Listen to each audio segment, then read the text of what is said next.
Hello नमस्कार दोस्तों, आप लोगों का स्वागत है मेरे चैनल में। और मैं हूं आपके साथ सौरभ यादव। हम लोग बात कर रहे थे सीडीपी की बात कर रहे थे, ठीक है। सीडीपी की बात कर रहे थे और सीडीपी हम लोग जो पढ़ रहे हैं वो हमारे आगे एग्ज़ाम आया है रीट का, ठीक है। तो सभी लोग हम लोगों ने पिछली क्लास करी थी, मज़ा आया था गुरु।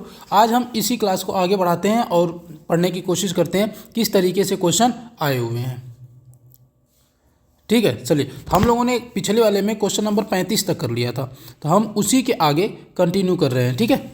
चलिए, पहला क्वेश्चन है, शिक्षा मनोविज्ञान का अध्ययन अध्यापक के लिए इसलिए करना चाहिए क्योंकि। देखिए, ये क्वेश्चन वास्तव में रिपीट क्वेश्चन है कि क्यों करना चाहिए। तो इसकी सहायता से अपने शिक्षण को अधिक प्रभावशाली बना सकता है, इसलिए उसे पढ़ाया जाता है कि टीचर पढ़ने लिखने में अच्छा हो जाए। स्कूल में पढ़ाने मतलब पढ़ने लिखने में पहले से अच्छा होता है, लेकिन जब वो बच्चों को पढ़ाए तो उसका जो ज्ञान है वो झलके, जो उसकी शालीनता है वो झलके। ऐसा नहीं है कि मतलब आत्मसंतुष्टि के लिए, नहीं भाई। देखो क्यों क्यों ज़रूरी है। शिक्षा इसकी सहायता से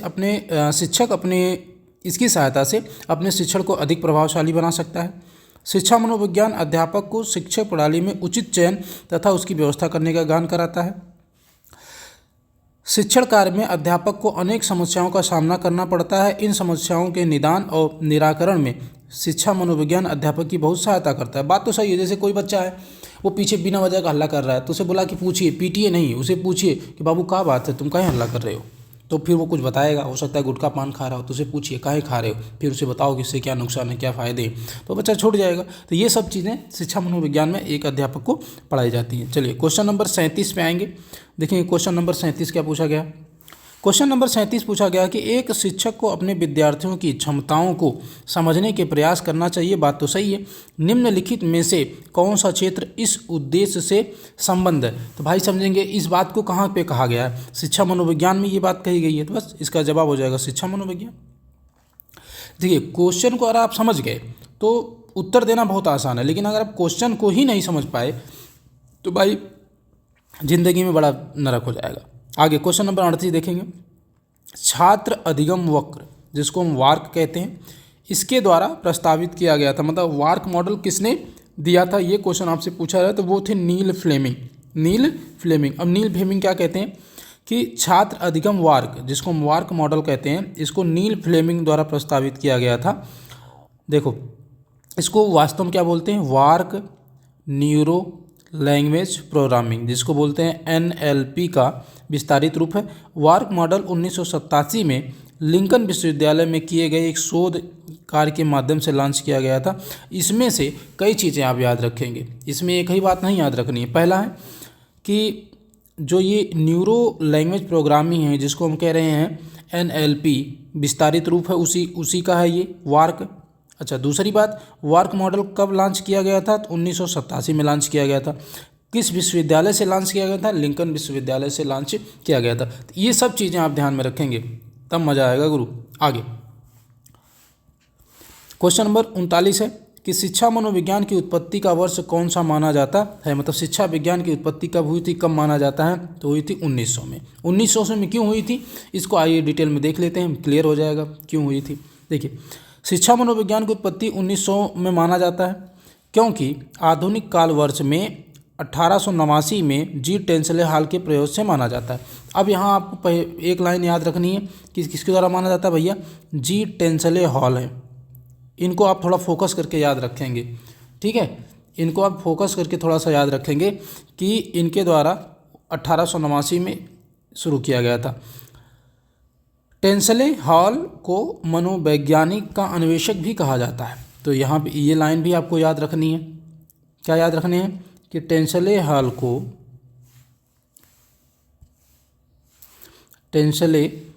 को बाल मनोवैज्ञानिक का अन्वेषक भी कहा जाता है। और उसके बाद कहानी होती है थार्नडाइक की। कह रहा है कि थार्नडाइक द्वारा स्थापित कोलंबिया विश्वविद्यालय सन 1900 में शिक्षक प्रशिक्षण महाविद्यालय की स्थापना होने के फलस्वरूप शिक्षा मनोविज्ञान के अध्ययन को दृढ़ता मिली एवं शिक्षा मनोविज्ञान की स्वतंत्र रूप से अध्ययन करने का सिलसिला यहीं पर शुरू हुआ।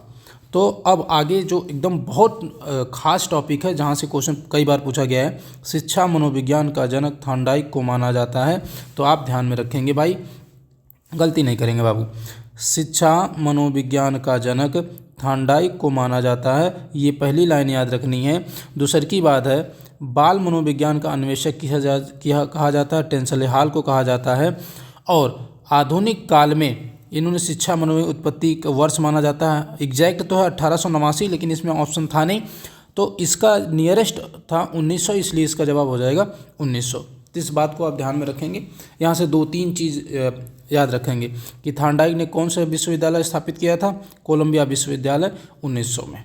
थार्नडाइक को शिक्षा मनोविज्ञान का जनक माना जाता है और टेंसले हॉल को बाल मनोविज्ञान का अन्वेषक माना जाता है। चलिए यहाँ तक क्लियर हो गया। तो अगले वाले क्वेश्चन पे आते हैं भाई। अगला वाला क्वेश्चन देखेंगे, ठीक है। कह रहा है कि शिक्षा मनोविज्ञान का संबंध किससे नहीं है, किससे नहीं है। तो एक बात बताइएगा, मानव व्यवहार का अध्ययन है, मानसिक प्रक्रियाओं का अध्ययन है, सीखने से है, लेकिन कभी भी शिक्षा मनोविज्ञान का जो संचार माध्यम में इनमें कोई शिक्षा मनोविज्ञान संचार में कहाँ होता है। फ़ोन फान में कोई बात होती है, फ़ोन मोबाइल चला रहे हो आप, लैपटॉप चला रहे हो आप, फ़ोन कर रहे हो, आ रहा है, इससे कोई शिक्षा मनोविज्ञान का संबंध है आप तो संचार में तो है नहीं। किसी से बात कहनी सुनने के लिए तो कोई व्यवस्था है नहीं, तो ध्यान में समझेंगे। अब यहाँ से पढ़ लीजिए, कहानी खत्म हो जाएगी। कह रहा है शिक्षा मनोविज्ञान का संबंध संचार माध्यम से नहीं, ये तो पहली बात क्लियर हो गई। अब वो आगे क्या बता रहा है, शिक्षा मनोविज्ञान की वह शाखा है जो शिक्षा का मनोवैज्ञानिक स्वरूप का अध्ययन करती है। अब इसके अंतर्गत क्या क्या आता है, कह रहा है कि इसका संबंध मानव के व्यवहार से है, मानसिक प्रक्रियाओं से है, सीखने के तरीकों से है, व्यक्ति और समायोजन से है, व्यक्ति विभिन्नताओं से है, पाठ्यक्रम निर्माण से है, आवश्यक अध्ययन विधियों और मापन एवं मूल्यांकन आदि से इसका संबंध है। तो जितने से संबंध है ये बात आप ध्यान में रखेंगे। किससे किससे संबंध था भाई, व्यवहार से था, देखो किससे था, व्यवहार से था, मानसिक क्रियाओं से था, सीखने के तरीकों से था, व्यक्ति और समायोजन से था, व्यक्तिगत विभिन्नताओं से था, पाठ्यक्रम निर्माण से था, अध्ययन विधियों से था, मापन और मूल्यांकन से था। इतने से था, जबकि संचार से कोई संबंध नहीं है। तो हो गया ये वाला 40 क्वेश्चन। आगे आएंगे क्वेश्चन नंबर 41 देखेंगे भाई। करा निम्नलिखित में से कौन सा शिक्षा मनोविज्ञान की प्रकृति, मतलब इसमें से विज्ञान, विद्यात्मक या फिर विज्ञान। अब देखो यहाँ पे आपको लगेगा एकदम तुरंत ऑप्शन देख के कि सर कला भी है विज्ञान भी है, लेकिन एक ऐसा शब्द है जिसको हम बोलते हैं विद्यात्मक विज्ञान, अर्थात जिसमें कला और विज्ञान दोनों मिले हुए हों। अब देखो इसमें लिखा होगा कहीं ना कहीं कि जो विद्यात्मक विज्ञान मनोविज्ञान की एक प्रकृति है जिसमें कला और विज्ञान दोनों हैं। बात समझेंगे, इसमें कला और विज्ञान दोनों हैं। अब अलग अलग उसने ऑप्शन बना रखे हैं तो यहाँ कन्फ्यूजन कर देगा आपको। शिक्षक अपने कला और कौशल से बालकों को अध्ययन की रुचि उत्पन्न करता है, बात तो सही है। बालक अपनी रुचि, अभिप्रेरणा, आवश्यकता अनुसार अधिगम की प्रक्रिया में भाग लेता है, इसलिए इसे विद्यात्मक विज्ञान भी कहा जाता है। तो बात तो सही है कि कला और विज्ञान के द्वारा, तो वही देखो विज्ञान फैक्ट में विश्वास रखता है, कला क्रिएटिविटी में विश्वास रखता है। आप जितना क्रिएटिव सोच सकते हो, बना सकते हो, वो कला है। आप विज्ञान किसी चीज़ को फैक्ट करता है कि ये चीज़ है तो मतलब है, ठीक है। दोनों मिला के होता है शिक्षा मनोविज्ञान। अब शिक्षा मनोविज्ञान हल्के मत लीजिएगा भाई, इसमें विज्ञान भी है, इसमें कला भी है, इसमें आत्मा भी है, इसमें मन भी है, बहुत कुछ है। चलिए अगले क्वेश्चन पे आएंगे। क्वेश्चन नंबर 42 है, शिक्षा मनोविज्ञान की दृष्टि से निम्नलिखित में से कौन सा कथन सत्य है। अब देख लीजिए, एक एक को पढ़ लीजिए, क्लियर हो जाएगा। बच्चे अपने ज्ञान का स्वयं सृजन करते हैं, ये बात तो सही है। विद्यालय में आने से पहले बच्चों का पूर्व ज्ञान नहीं होता। ये भाई विद्यालय बच्चा नहीं आएगा तो क्या पढ़ेगा नहीं। विद्यालय में केवल एक तरीके से कोशिश है कि आपको किताबी ज्ञान दिया जाए, सामाजिक ज्ञान आप गांव में प्राप्त करते हैं। तो इसका मतलब गांव में जो आपने सीखा है, तो इसका मतलब आप सीख के आए हैं, तो कैसे सही हो सकता है। अधिगम प्रक्रिया में बच्चों को कष्ट होता है। भाई पढ़ाई में कौन सा कष्ट होता है, उसको दर्द थोड़ी होता है, उसका मन नहीं करता है ना कि अरे यार कौन पढ़ेगा, तो ये बात होती है। बच्चे यथावत सीखते जो उन्हें पढ़ाया जाता है। इसका मतलब ये थोड़ी कि जो आप पढ़ाए नहीं से बच्चा वही सीख रहा है, नहीं, वो अपने हिसाब से सीख रहा है। जैसे आप उसको अल्फ़ाबेट पढ़ाएंगे ABCD, तो वो आप जो पढ़ा रहे हैं ठीक है, वो समझ रहा है, लेकिन वो सीखेगा, उसे याद करेगा वो अपने हिसाब से। वो पहाड़ा याद करेगा तो अपने हिसाब से, आपके हिसाब से थोड़ी याद करेगा। वो तेगात रट्टू टोटा होते हैं, उनकी बातें छोड़ दीजिए। इसका मतलब इसका सही जवाब अगर आपसे पूछा जाए तो आप कहेंगे सर बच्चे अपने ज्ञान का स्वयं सृजन करते हैं, ये जवाब सही हो जाएगा। आएंगे हाँ देखो यहाँ पे एक परिभाषा टाइप दे रखी है। शिक्षा मनोविज्ञान की दृष्टि से बच्चे अपने ज्ञान का सृजन स्वयं करते हैं, स्वयं करते हैं, ये बात ठीक है। अर्थात में वो क्या समझाना चाह रहा है, कह रहा है कि अर्थात बच्चों को सिखाने के लिए मात्र अधिगम परिस्थितियों की उपस्थिति आवश्यक होती है तथा उन्हें अधिगम के लिए प्रोत्साहित करने की आवश्यकता होती है, जिसमें बच्चे स्वयं सक्रिय सहभागिता द्वारा अधिगम अनुभव प्राप्त करते हैं। इसका मतलब ये हो गया कि भाई साहब बच्चा तभी सीखेगा जब उस तरीके की परिस्थितियाँ होंगी, परिस्थितियाँ नहीं होंगी तो बच्चा सीखेगा नहीं। अगले वाले क्वेश्चन पाएंगे, क्वेश्चन नंबर 43 है। क्वेश्चन नंबर 43 है, कह रहा है कि 1882 ईस्वी में मनोवैज्ञानिक द्वारा लंदन में मानवीय विशेषताओं का अध्ययन करने के लिए प्रयोगशाला का निर्माण किया गया था। किसके द्वारा किया गया था, ध्यान से समझेंगे। अब वो क्या पूछना चाह रहा है कि ऑप्शन है कैटेल, गाल्टन, वुडवर्थ और अल्फ्रेड विने। तो अल्फ्रेड विने ही थे जिन्होंने किया था। अल्फ्रेड विने 1882 में लंदन में मानवीय विशेषताओं का अध्ययन करने के लिए प्रयोगशाला का निर्माण किया था। तो ध्यान में रखेंगे अल्फ्रेड विने हैं, 1882 है, लंदन है, और वहाँ किसके लिए इन्होंने प्रयोगशाला का निर्माण करवाया था, मनोवैज्ञानिक के लिए, एकदम मानवीय विशेषताओं के लिए। मानव में क्या क्या विशेषताएं होती, कौन सी अच्छी होती, कौन सी बुरी होती, सब चीज़ों के लिए, कितनी उसकी IQ लेवल है, क्या सोच सकता है, क्या नहीं सोच सकता, सब चीज़ों के लिए प्रयोगशाला का निर्माण किसने करवाया था भाई, अल्फ्रेड विने ने करवाया था 1882 में। ठीक है, ये हो गया क्वेश्चन नंबर। चलो आगे देख लेते हैं क्वेश्चन नंबर 44 देखेंगे। क्वेश्चन नंबर 44 भाई देख लेते हैं। कह रहा है कि शिक्षा मनोविज्ञान का अध्ययन अध्यापक को इसलिए करना चाहिए। अरे भाई ये तो क्वेश्चन वही पीछे वाला तो रिपीट हुआ है, जल्दी से तो छोड़ दीजिए इसको, आइएगा। जो क्वेश्चन हो चुका उस पर दिमाग कहाँ लगाना भाई, बिना वजह का दिमाग लगाइएगा। चलिए कह रहा है कि क्वेश्चन नंबर निम्नलिखित में से कौन सी शिक्षा मनोविज्ञान की सर्वाधिक व्यक्तिनिष्ठ विधि है, मतलब कौन सी ऐसी विधि है जिससे एकदम व्यक्ति को बहुत करीब से जाना जा सकता है। देखेंगे उसे क्या कहते हैं, उसे भाई हम लोग कहते हैं अंतर्दर्शन, मतलब उसके अंतर में क्या चल रहा है, वो किस व्यक्तित्व का। जैसे कुछ लोग होते हैं बाहरी दिखावा कुछ और करते हैं, अंदर से कुछ और होते हैं। तो ये बात कर रहा है कि कोई व्यक्ति अंदर से कैसा है। अगर हमें किसी व्यक्ति को अंदर से जानना है तो उसके लिए कौन सी विधि होनी चाहिए, वो तो बोलते हैं अंतःदर्शन। देखो कह रहा है कि शिक्षा मनोविज्ञान की सर्वाधिक व्यक्तिनिष्ठ विधि है अंतःदर्शन। इस विधि का प्रतिपादन, कह रहा है इस विधि का प्रतिपादन विल्हेम वुंट तथा उसके शिष्य टीचर ने किया था। तो हो सकता है आपसे क्वेश्चन पूछा जा सकता है कि इस विधि का प्रतिपादन किसने किया था, तो विल्हेम वुंट और टीचर ने किया था।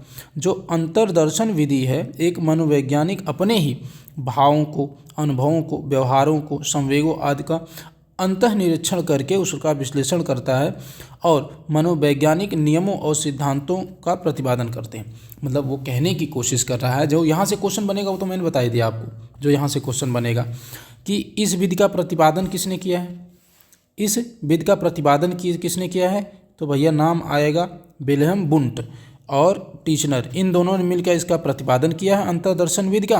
और इसमें क्या होता है, किसी भी व्यक्ति के भाव को, कैसा उसका भाव है, दुख है, सुख है, हंस रहा है, रो रहा, तामझाम, उसको ज़िंदगी में क्या क्या अनुभव दिए हैं कि उसकी गर्लफ्रेंड छोड़ के चली गई तो कितना दुखी हुआ, ओ माय गॉड, नई नई शादी हो रही हो, शादी हो रही है, या कोई किसी कार्य का अनुभव हो गया, ये कार्य अच्छा है, ये कार्य बुरा है, व्यवहारों का अनुभव, कोई उसको मार रहा है तो उसको वापस से मार रहा है कि या फिर मार खा के साथ तो गांधी बाबा वाला, अरे ना भी एक झपड़ा और मार लो मालिक लेकिन जाओ, ऐसा वाला है। संवेग, उसको गुस्सा आता है कि नहीं आता है, मतलब अगर गुस्से वाली बात करते हैं गुस्सा आता है, हंसी वाली बात करते हैं हंसता है। जैसे कुछ लोग होते हैं न्यूट्रल टाइप होते हैं, वो दिमाग से हल्के होते हैं कि हंसने वाली बात कहोगे तब भी मुंह बनाए रहेंगे, रोने वाली बात तब भी मुंह बनाए रहेंगे।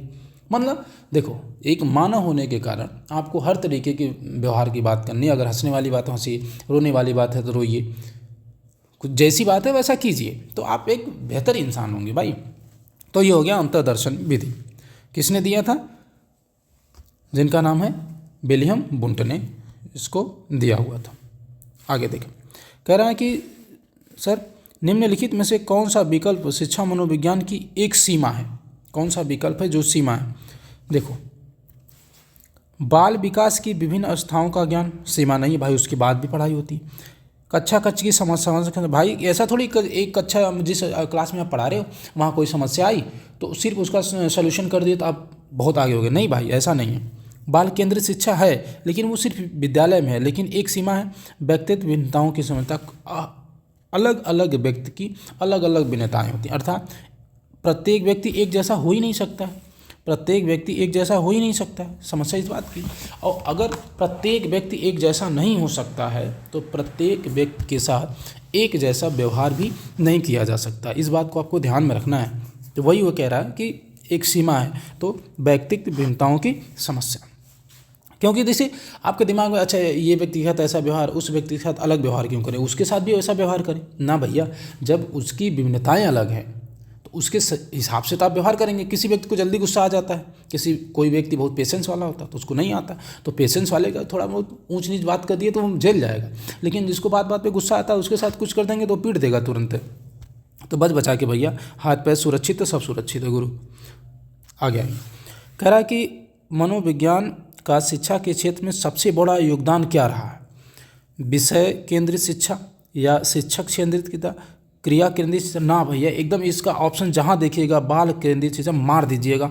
माई का लाल नहीं है कि आपके प्रश्न को गलत कर सकता है। तो मनोविज्ञान शिक्षा के सबसे बड़ा योगदान ये है कि उसने बाल केंद्रित शिक्षा, मतलब आप कितने ज्ञानी इससे मतलब नहीं है, आप जिसको पढ़ा रहे हैं आप उसको कैसे पढ़ा रहे हैं। बच्चा जो चाहता है उसके हिसाब से पढ़ाइए, अपने हिसाब से ना पढ़ाएंगे आप। लेकिन आजकल के स्कूलों में कुछ भी चल रहा है। तो आगे वो कह रहा है कि विकास में मनोविज्ञान के द्वारा ही शिक्षा के क्षेत्र एक क्रांतिकारी परिवर्तन आया। कह रहा कि एनसीएफ 2005 के अनुसार जो शिक्षा देनी चाहिए वो बाल केंद्रित होनी चाहिए। ध्यान रखेंगे, एनसीएफ 2005 में लिखा है। एनसीएफ क्या होता है बाद में जब डिटेल आगे और आएंगे चैप्टर तो उसमें मिल जाएगा आपको। परिणाम स्वरूप बालक के व्यवहार को नियंत्रित करके सकारात्मक दिशा प्रदान की जाती है और शिक्षण पाठ्यक्रम और शिक्षण कौशल छात्र के अनुकूल ही तैयार किए जाते हैं ताकि छात्र सहजतापूर्वक अधिगम कर सके। मतलब उसके आसपास ऐसा वातावरण का निर्माण करना है कि बच्चा उसको देख के एकदम अट्रैक्ट हो, माय गॉड मेरे सर कितने अच्छे हैं, मेरे लिए क्या क्या करके पढ़ा रहे हैं। मतलब आपको सिर्फ ऐसा नहीं कि ब्लैक बोर्ड पे कुछ पढ़ा रहे हो, बच्चा सो रहा है, नींद ले रहा है, नहीं, आपको ऐसा पढ़ाना है कि बच्चा हमेशा एक्टिव रहेगा। हाँ मास्टर साहब ये, हाँ सर जी ये, हाँ मैम ये, मतलब कुल मिला के बच्चा हमेशा एक्टिव रहे पढ़ने के लिए। ठीक है, आगे देखेंगे। क्वेश्चन नंबर 48 है, शिक्षा मनोविज्ञान अधिक बल देता है। तो भाई एकदम सेम क्वेश्चन रिपीट हुआ, पूछने का तरीका अलग है कि छात्र केंद्रित शिक्षा पर। तो सिंपल सी बात है कि भाई उसमें एनसीएफ 2005 में ये कहा गया है कि जो शिक्षा होनी चाहिए वो बाल केंद्रित होनी चाहिए। मतलब आप बालक को ही केंद्र में रख के पढ़ाओगे, अपने मन से कछु नहीं पढ़ा रहे कि आप पीएचडी करके आए और बच्चों को पीएचडी जैसा पढ़ाने लगे। ना भैया, आपको अगर प्राइमरी स्कूल में टीचर आप बनेंगे तो आपको उस बच्चे को प्राइमरी टीचर के हिसाब से पढ़ाना पड़ेगा। वो भले एकदम नाक से नेका निकल रहा और फटे कपड़े पहन के उसको उसी हिसाब से पढ़ाइए, हीरो मत बनिए। हाँ शाबाश, आगे चलेंगे। क्वेश्चन नंबर 49 है, क्वेश्चन नंबर 49 है। ठीक है, देख लेते हैं क्वेश्चन क्या है भाई। क्वेश्चन नंबर 49 देखेंगे भाई। क्वेश्चन नंबर 49 है कि मनोविज्ञान प्रारंभ में किस विषय का अंग था? दर्शन शास्त्र, तर्कशास्त्र, नीति शास्त्र और भौतिकी। देखो भाई, जो मनोविज्ञान है वो पहले दर्शन शास्त्र में पढ़ा जाता, मतलब फिलॉसफी में इसको पढ़ा जाता था कि फिलॉसफी क्या होती है, कैसे होती है, उसमें पढ़ा जाता था। लेकिन अब इसका अलग बना दिया गया, पूरा प्रपोजल ही अलग है। तो ध्यान में रखेंगे। देखो अभी इसमें बताऊंगा, पहले आत्मा का होता था, फिर मन का होता था, फिर व्यवहार का अध्ययन हो गया मनोविज्ञान, ऐसे करके इसमें लिखा होगा सब कुछ। हम पढ़ लेते हैं, एक बार क्लियर हो जाएगा जो डाउट होगा। मनोविज्ञान प्रारंभ में दर्शन शास्त्र का विषय हुआ करता था। मनोविज्ञान का जन्म दर्शन शास्त्र से हुआ है, ठीक है, हम समझ गए मालिक।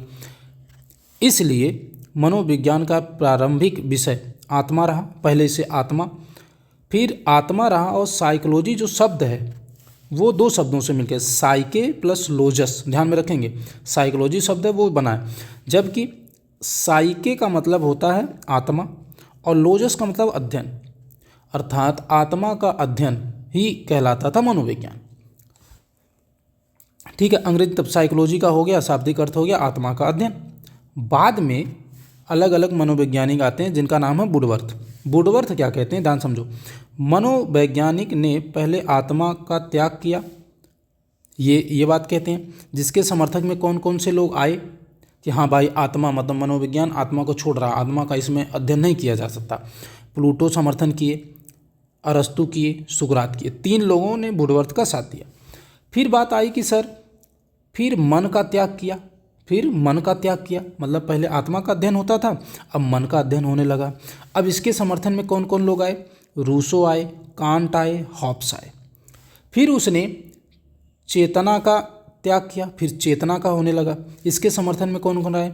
विलियम जेम्स आए और वुंट आए। अंततः लास्ट में ये कहा गया, लास्ट में अंततः मनोविज्ञान व्यवहार का विज्ञान बन गया, जिसके समर्थक थे, ध्यान रखेंगे, JB. Watson, Skinner, Woodworth, Thorndike आदि। इसका मतलब मनोविज्ञान की जो शुरुआत हुई वो किससे होती है? मनोविज्ञान की अगर शुरुआत की बात करें हम तो कैसे करेंगे? हम कहेंगे सर सबसे पहले इसमें आत्मा का अध्ययन किया जाता था। आत्मा का अध्ययन जब पूरा हुआ, जब लोगों ने नहीं आत्मा का अध्ययन तो इसमें नहीं होता, फिर मन का अध्ययन किया जाने लगा। कुछ लोग कहा नहीं ये मन का अध्ययन, तो मन का अध्ययन किया जाने लगा। फिर कहा गया नहीं ना ना मन का नहीं है भैया, जो चेतना है उसका अध्ययन इसमें किया जाता है। फिर वैज्ञानिक आए, उनका ना ना ना भैया चेतना का नहीं, इसमें हम व्यवहार का अध्ययन करते हैं। तो ध्यान में रखेंगे, क्या क्या ध्यान में रखना भाई, कि पहले आत्मा का अध्ययन होता था इसमें, पहले आत्मा का अध्ययन होता था इसमें, फिर मन का अध्ययन होने लगा, फिर चेतना का अध्ययन होने लगा, अब वर्तमान में इसमें व्यवहार का अध्ययन किया जाता है। तो मनोविज्ञान में ध्यान में रखेंगे कि मनोविज्ञान में वर्तमान में व्यवहार का अध्ययन किया जाता है। बहुत ध्यान रखने वाली बात है, क्योंकि कई बार क्वेश्चन आपसे पूछा गया है। आगे देखेंगे क्वेश्चन नंबर 50। क्वेश्चन नंबर 50 आपसे क्या पूछा गया भाई? कह रहा कि परिस्थित प्रणाली सिद्धांत, ठीक है, जो मूल रूप से उरी ब्रोफेर-ब्रेनर द्वारा तैयार किया गया है, 4 प्रकार के नेस्टेड पर्यावरण प्रणाली को निर्दिष्ट करता है, जिन्हें हम कहा जाता है, क्या कहते हैं इसको? बस पूछा गया, एकदम नया क्वेश्चन, उसको बोलते हैं मानव पारिस्थितिकी, ह्यूमन इकोलॉजी। अब क्या होता है ये बात समझ जाइएगा। खैर इसका ये जवाब है। अब होता क्या ये आप जब पढ़ेंगे इसकी डिटेल तब आपको समझ में आएगा। देखो डिटेल पढ़ेंगे। कह रहा कि पारिस्थितिकी प्रणाली सिद्धांत जो मूल रूप से उरी ब्रोफेनर द्वारा तैयार किया गया है, तो पहले यहीं से एक क्वेश्चन बन जाएगा, तुरंत क्वेश्चन बनेगा भाई, तुरंत क्वेश्चन बनेगा कि पारिस्थितिकी प्रणाली सिद्धांत को किसने दिया है? तो उरी ब्रोफेनर ने दिया है, और उसमें उन्होंने 4 प्रकार के नेस्टेड पर्यावरण प्रणाली को निर्दिष्ट करता है, जिन्हें मानव पारिस्थितिकी या ह्यूमन इकोलॉजी भी कहा जाता है। और आगे कहते हैं कि ब्रोफेर-ब्रेनर एक विकासात्मक मनोवैज्ञानिक हैं। उन्होंने मानव विकास और उनकी परिस्थितियों को समझने के लिए 4 प्रकार की परिस्थितियों स्तर बनाए, जो मानव विकास के लिए प्रत्येक चरण का निर्धारण करते हैं। पहला चरण कौन है? माइक्रो सिस्टम, दूसरा है मीसो सिस्टम, तीसरा का है एक्सो सिस्टम, माइक्रो सिस्टम। आपको कुछ समझ में आया है क्या हुआ है? नहीं हुआ है ना? अब हम बताते हैं आपको कि कैसे ये क्या कहने की कोशिश कर रहे हैं। ये कहने की कोशिश ये कर रहे हैं कि देखो जब मानव है तो उसका जो निर्माण होता है, उसके आसपास जो परिस्थितियाँ बनती हैं वो कैसे होती है? पहले परिस्थिति बनती है माइक्रो सिस्टम, फिर बनती है मीसो सिस्टम, एक्सो सिस्टम, फिर मेसो, फिर माइक्रो। देखो अब कैसे कहेंगे इसको? अगर माइक्रो सिस्टम में फैमिली आती है, मेसो सिस्टम में फिर टीचर आते हैं, फिर एक्सो सिस्टम में एजुकेशन पॉलिसीज़ आती हैं, और माइक्रो सिस्टम में सोसाइटल व्यू ऑफ एजुकेशन आता है। मतलब सबसे पहले बच्चा फैमिली को जानता है, उसके बाद वो अपने अभिभावक को जानता है, मम्मी पापा को जानता है, उसके बाद टीचर्स को जानता है। जब टीचर्स जानने लगता है तब स्कूल जाने लगता है, तो वो एजुकेशन पॉलिसी को जानने लगता है कि कक्षा 1 में कौन सी किताब पढ़ाई जा रही, कक्षा 2 में कौन सी पढ़ाई जा रही। फिर जब ये सब जान जाता है तो फिर वो सब कुछ देख के भी समाज को समझने लगता है। ओ भाई स्कूल में कुछ और चल रहा है, घर पे कुछ और चल रहा है, समाज में कुछ और चल रहा है। तो ये इस मानव की एक परिस्थिति है। वो परिस्थिति को बोला गया है पारिस्थितिकी प्रणाली तंत्र, जिसको दिए थे उरी ब्रोफेर-ब्रेनर। तो ध्यान रखें, नाम ऐसे ही उटपटांग रखते हैं सब, अंग्रेजों का नाम ऐसे ही होता है यार। और का नाम इसलिए हम कह रहे हैं कि भाई साहब चलिए छोड़िए, वो टॉपिक अलग है। औपचारिक वातावरण में होने वाले अधिगम का अध्ययन किया जाता है। औपचारिक वातावरण में होने वाले अधिगम का अध्ययन किस में किया जाता है? तो भैया कहाँ किया जाता है? शिक्षा मनोवैज्ञानिक में इसका अध्ययन किया जाता है। औपचारिक वातावरण वाले अधिगम का शिक्षा मनोवैज्ञानिक द्वारा अध्ययन किया जाता है। शिक्षा मनोवैज्ञानिक मानव व्यवहार और शैक्षणिक परिस्थितियों में अध्ययन करता है। इसका संबंध उन मानव व्यवहारों और व्यक्तित्व के अध्ययन से है जिनका उत्थान, विकास और मार्गदर्शन शिक्षा की प्रक्रिया में होता है। तो ठीक है, आप बस याद रखेंगे, बाकी बहुत ज़्यादा याद करने की ज़रूरत नहीं है। लेकिन आप एक चीज़ तो ज़रूर देख रहे होंगे भाई, एक चीज़ आप बढ़िया से देख रहे होंगे कि क्वेश्चन बोलने का टर्न या क्वेश्चन पूछने का जो टर्म है या जो कुछ तरीका है वो कितना अलग है। देखो ये मध्य प्रदेश में पूछा गया है, आगे देखेंगे। ठीक है, क्वेश्चन नंबर 52 है और लगभग ये इस टॉपिक का अंतिम प्रश्न हो सकता है मेरे हिसाब से।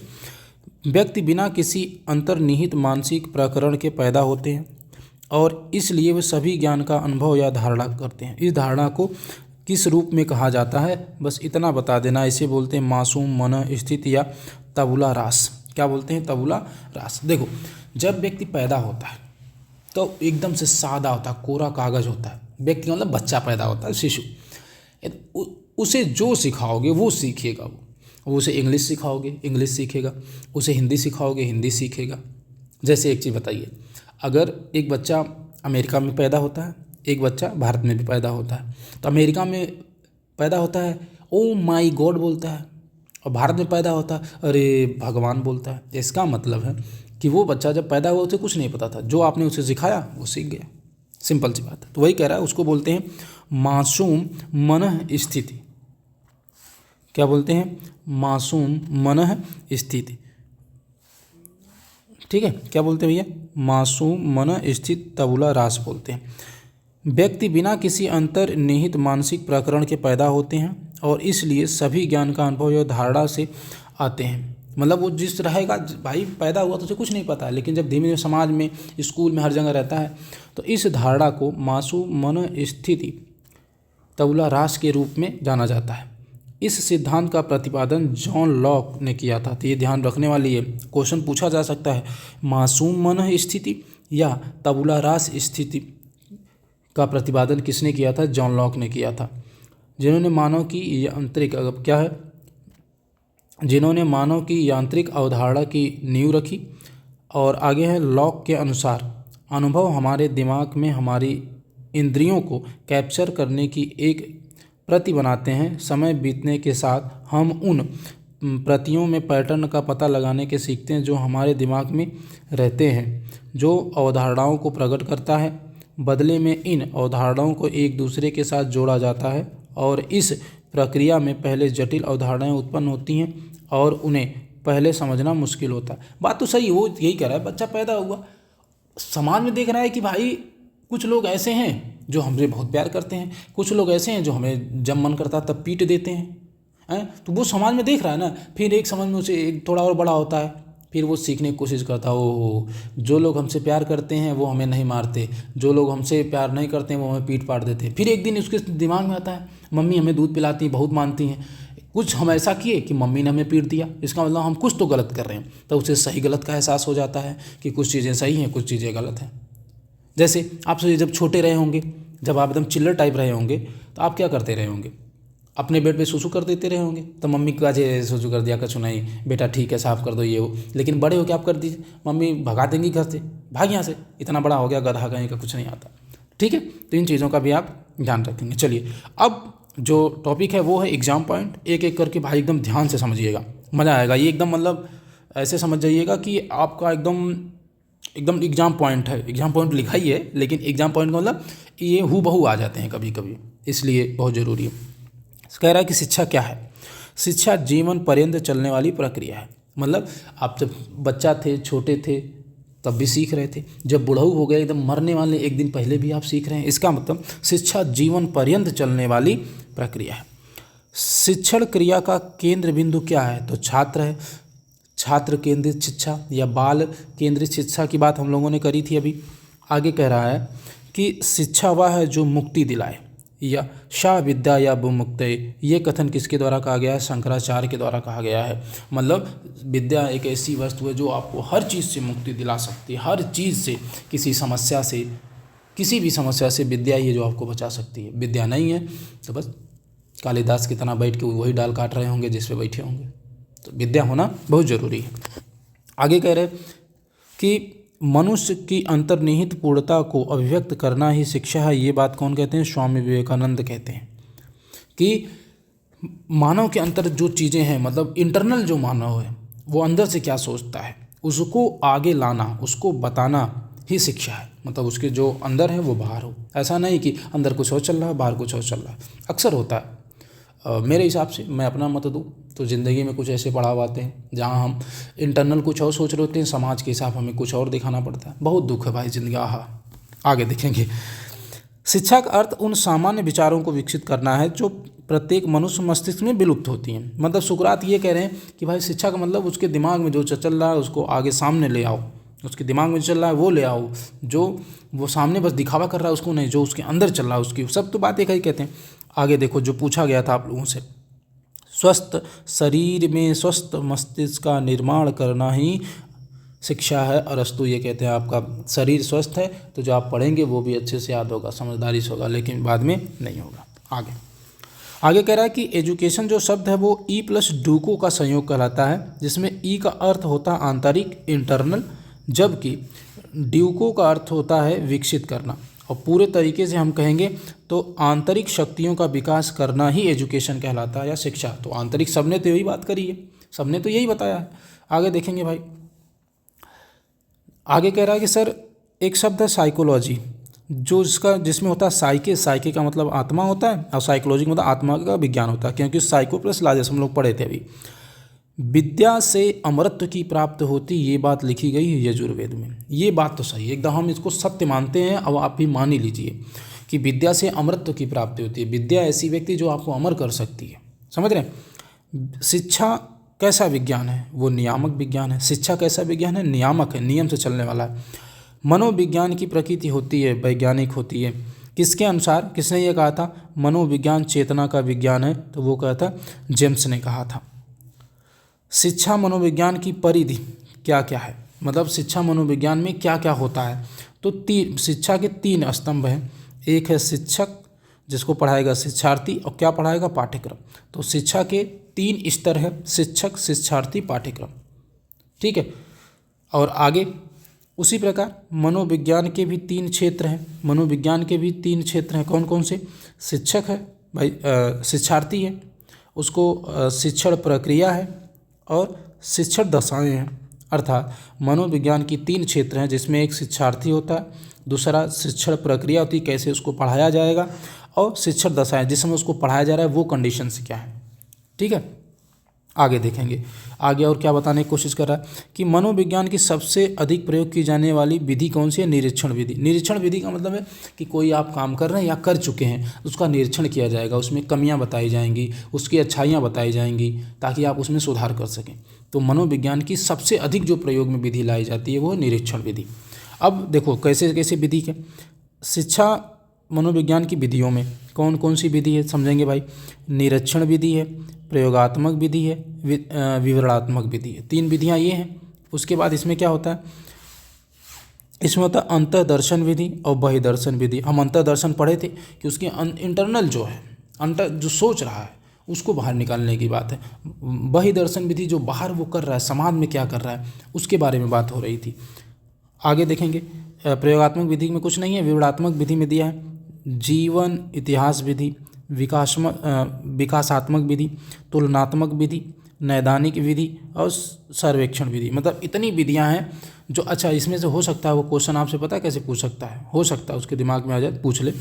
एक चीज़ बताओ, विवरणात्मक विधि के अंतर्गत कौन कौन आती है, तो जीवन इतिहास विधि, विकासात्मक विधि, तुलनात्मक विधि, नैदानिक विधि, सर्वेक्षण विधि। हो सकता है वो आपसे कुछ इस तरीके से क्वेश्चन पूछ ले।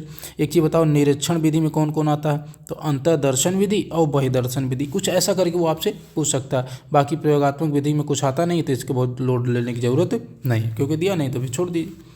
आगे कह रहा है कि शिक्षा मनोविज्ञान का अध्ययन अध्यापक को इसलिए करना चाहिए ताकि उसकी सहायता से अपने शिक्षण को प्रभावशाली बना सके। क्वेश्चन पूछा गया था। आगे देखेंगे। कह रहा है कि शिक्षण क्या है, तो ज्ञानार्जन है। मतलब शिक्षण मतलब आप पढ़ रहे हैं ना, तो ज्ञान का अर्जन कर रहे हैं, मतलब ज्ञान को आप सीख रहे हैं। तो शिक्षण क्या है, जब आप पढ़ा रहे होते हैं, ऐसा मतलब हम पढ़ा रहे हैं तो हम ही ज्ञानी हैं, नहीं, जब आप पढ़ा रहे होते हैं तब भी आप बहुत कुछ सीखते हैं। तो वही बात कह रहा है कि शिक्षण क्या है, जब आप पढ़ा रहे हैं तो वो क्या है, तो वो कहेंगे उसको ज्ञानार्जन है। क्या कहेंगे मुन्ना, ज्ञानार्जन है। मनोविज्ञान का शाब्दिक अर्थ है मन का विज्ञान, सीधी बात है। क्या है, मन का विज्ञान। अगला का ये हो गया मन का विज्ञान। मनोविज्ञान मानव और पशु व्यवहार का विज्ञान। ये बात किसने कही था, मॉर्गन ने कहा था कि मानव एवं पशु का व्यवहार का विज्ञान है मनोविज्ञान। मतलब पशुओं के व्यवहार के बारे में हम मनोविज्ञान में पढ़ते हैं। ऐसे मुंडी हिला रहा तो हाँ है, दूसरी तरफ मुंडी रहा ना है, हो सकता है उसके पास जाएंगे तो सींग घुसा के मार देगा, मतलब कुछ भी कर सकता है। मतलब उसके व्यवहार को भी हम समझने की कोशिश करते हैं शिक्षा मनोविज्ञान में। आगे कह रहा है शिक्षा मनोविज्ञान का अध्ययन किया जाता है। क्यों किया जाता है, कि मानव व्यवहार शैक्षणिक परिस्थितियों का ज्ञान कर सके। आगे कह रहा है कि मनोविज्ञान का क्या तात्पर्य, व्यवहार का विज्ञान। हम लोगों ने पढ़ा था, तो ये ऊपर भी तो लिखा है यही भाई, ऊपर देखिए लिखा नहीं है, आप देखिए यहाँ लिखा है ना, मानव और पशु के व्यवहार का अध्ययन, और वही क्वेश्चन वो नीचे उसने पूछ रखा है यहाँ पे। अगला कह रहा है कि मनोविज्ञान व्यक्ति के व्यवहार व आचरण का यथार्थ विज्ञान है। ये बात किसने कही थी, मैकडूगल ने कही थी। किसने कही थी, मैकडूगल ने ये बात कही थी। देखो मनोविज्ञान व्यक्ति का व्यवहार और आचरण है, ये बात किसने कही थी, मैकडूगल ने। भाई याद रखेंगे ये सब याद रखेंगे, वन लाइनर में पूछा जा सकता है, और नहीं पढ़े रहेंगे तो आपका मोह मोह हो जाएगा, ध्यान रखिएगा। कि मैकडूगल के अनुसार आगे क्या वो आपसे जानने की कोशिश कह रहा है कि सर मैकडूगल के अनुसार मूल कितनी प्रवृत्तियाँ होती हैं, 14 होती हैं। कितनी भाई, 14 होती हैं मूल प्रवृत्तियाँ। मूल प्रवृत्तियों का मतलब आपके अंदर जो संवेग है वो कैसे हैं, कितने हैं। शिक्षा मनोविज्ञान के आधार पर आवश्यकता क्यों है, बालकों के आंतरिक व बाह्य गुणों का पता करना तथा शैक्षिक समस्याओं का समाधान करना। इसीलिए तो शिक्षा मनोविज्ञान में ये सिखाया जाता है कि बच्चा अंदर क्या सोच रहा है, बाहर क्या सोच रहा है, इंटरनल वो कितना प्योर है, एक्सटर्नल वो कितना प्योर है, वो क्या कर सकता है, क्या नहीं कर सकता, उसकी संभावनाएं की जाती है, कि बच्चे को कितना सिखाया जा सकता, कितना उच्च बनाया जा सकता। ये सब बातें सिखाई जाती हैं शिक्षा मनोविज्ञान में। आगे क्या कह रहा, शिक्षा की दृष्टि से बालक का महत्वपूर्ण आवश्यक है, बालकों के साथ मनोविज्ञान व्यवहार की आवश्यकता होती है। ये बात तो क्लियर हो चुकी है पहले ही। आगे कह रहा है शिक्षा मनोविज्ञान शिक्षण विधियों के चयन में शिक्षक की सहायता करता है। स्किनर ने ये कहा।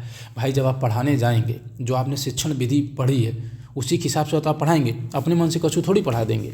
तो जो आपने सीखा है, जो आपने पढ़ा है, वही तो उसे सिखाएंगे, वही तो उसको पढ़ाएंगे, तो ध्यान में रखेंगे।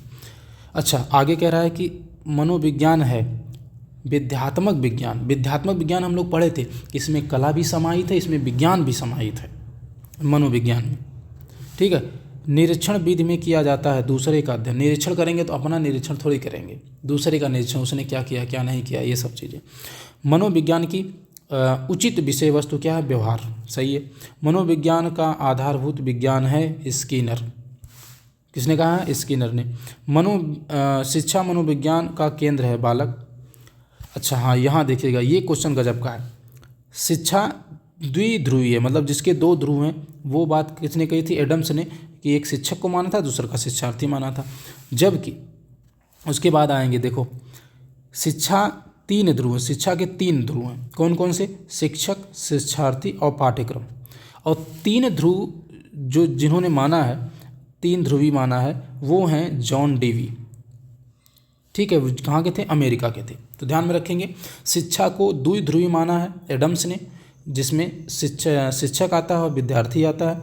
जबकि जॉन डेवी ने शिक्षक को त्रिध्रुवी माना है, जिसमें शिक्षक, शिक्षार्थी और पाठ्यक्रम आता है। तो ये सब बातें आप ध्यान में रखेंगे भाई, कि जॉन डेवी के अनुसार शिक्षा तीन ध्रुवी है, एडम्स के अनुसार दो ध्रुवी है, जॉन डेवी अमेरिका के थे। बस इतनी चीज़ें भी याद रखेंगे तो मज़ा आ जाएगा गुरु। आगे देखें, आगे कह रहा है कि शिक्षा का स्तर ऊंचा उठाने के लिए आवश्यक है, क्या है, संपूर्ण शिक्षण प्रक्रिया का सतत मूल्यांकन किया जाना चाहिए। सतत मूल्यांकन का मतलब होता है कि जितना आपने पढ़ाया है, जितना सिखाया है, उसको आप जांचिए कि हाँ जो हमने पढ़ाया है, जो सिखाया है, वो बच्चा को आ रहा है कि नहीं आ रहा है। जैसे एग्ज़ाम क्यों लिए जाते हैं, एग्ज़ाम तो इसीलिए लिए जाते हैं कि 1-2 महीना में जितना पढ़ाया गया है, या वीकली टेस्ट हो गए तो एक सप्ताह में कितना हमने पढ़ाया, मंथली टेस्ट हो गया पूरे मंथ में कितना पढ़ाया गया है, फिर तिमाही होता है, फिर छमाही एग्जाम होता है, फिर सलीना एग्जाम होता है। वो क्यों होते हैं, इसीलिए कि उतने समय में बच्चे को क्या पढ़ाया, क्या सिखाया गया है।